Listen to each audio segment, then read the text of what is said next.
When people talk about the Charlotte Hornets and their key guys, they focus on LaMelo Ball, Miles Bridges, and Brandon Miller.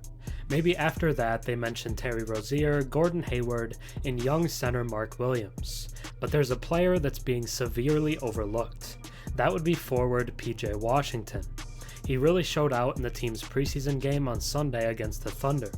He finished with 31 points in just 24 minutes, shooting 72% from the field in the process. No one could stop him. Yes, OKC played their second unit of guys in this game, but PJ also scored 43 against them in a regular season game last March. He really stepped up in the absence of Bridges last season and showed that he could take on a much bigger role offensively. On top of that, he's also a very good, maybe even elite, defender. Last season, we saw 3 guys break out after already turning 25. Lauri Markkanen made his first All-Star game at 25, and both Jalen Brunson and Mikal Bridges took massive leaps forward as 26-year-olds. PJ himself is 25 right now, and I think he could be the next guy to take a late leap and emerge as a much better player than people thought. He showed glimpses of it last season, and now is right back to it. Honestly, I was kind of shocked that he didn't sign a sizable contract with another team this offseason, but such is the fate of restricted free agency. The 3-year, $46 million contract he signed to return to Charlotte could end up looking like an absolute steal. PJ Washington is the Hornets' hidden star. Now let's take a deeper look at why. Before we get into the upcoming breakout season from PJ Washington, if you enjoy my content and watch a few videos of mine, think about subscribing. 96% of my viewers are actually not subscribed, so if you watched it before and enjoy the content, drop a sub and comment down below. It really helps the channel. Ever since being drafted in 2019, PJ Washington has been stuck behind other wings on the Hornets. Miles Bridges was drafted in the lottery one season before him. They signed Gordon Hayward going into his second season and added Kelly Oubre in his third year. It's really limited the minutes and touches he's been able to get, and in my opinion has been a hindrance on his development. In his third year, he actually saw both his points and minutes drop from the year prior. But last season, Miles Bridges missed the entire year due to off-court circumstances, and that meant a lot more touches for PJ. Due to that, last season was really the year he shined. Bridges missed the whole year, and LaMelo missed a lot of time as well.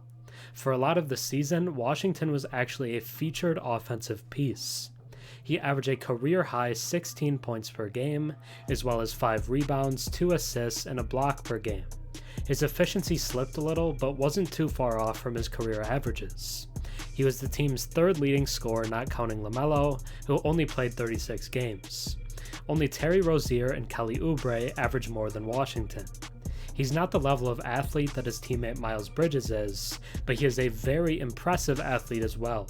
He'll poster someone on one play, then space the floor and hit threes on another. His game is actually pretty versatile. He lacks the height of a guy like Lauri Markkanen, but the inside-outside game is similar. And like the Jazz star, Washington doesn't need to have a high usage to get his points. He can score off of cuts, quick drives, and catch-and-shoot jumpers. There were a lot of high-scoring affairs for him last season. It was headlined by the 43-point explosion against the Thunder, but he had 22 other games with at least 20 points last season. That was with a usage rate of only 20.6%, and it was the first time in his career he even touched league average in usage. He's been critically underused, and I think he could produce even more if given more touches. He hasn't been afforded them in the past, but head coach Steve Clifford has started him in each of their preseason games so far, and started him in every game last season, so maybe the coaching staff is finally interested in expanding his role.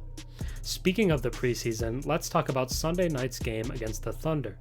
He finished with 31 points in just 24 minutes, shooting 72% in the process. He was the highest scorer in the game, despite playing the 11th most minutes. The Thunder threw guys like Jalen Williams, Ousmane Dieng, and Keontae Johnson at him, but despite their length, it didn't seem to affect PJ. He hit 5 threes, but also did plenty of work inside the arc as well, hitting 8 shots from there. He has continued to develop and showcase his inside-out game, and I think we'll see even more of it this season. We'll see if they prioritize guys like Bridges and Hayward over him once again, but I believe he's too good to neglect now. He has to be given touches and minutes if you're serious about winning games, and I believe he should be a starter for all of this season. Do I think he's going to have an all-star season like Lauri did last year? I mean, probably not. The Hornets likely won't be good enough, and voters could defer to the team's bigger name in LaMelo Ball. However, I expect him to average over 20 points per game this season and closer to 8 rebounds per game. He's a really solid shot blocker for a forward, and his athleticism helps him be a very good two-way threat. He's extremely well-rounded, and hopefully people see more of that this season. PJ Washington is the Hornets' hidden star. Thanks for watching. I'm Herm. Have a good one.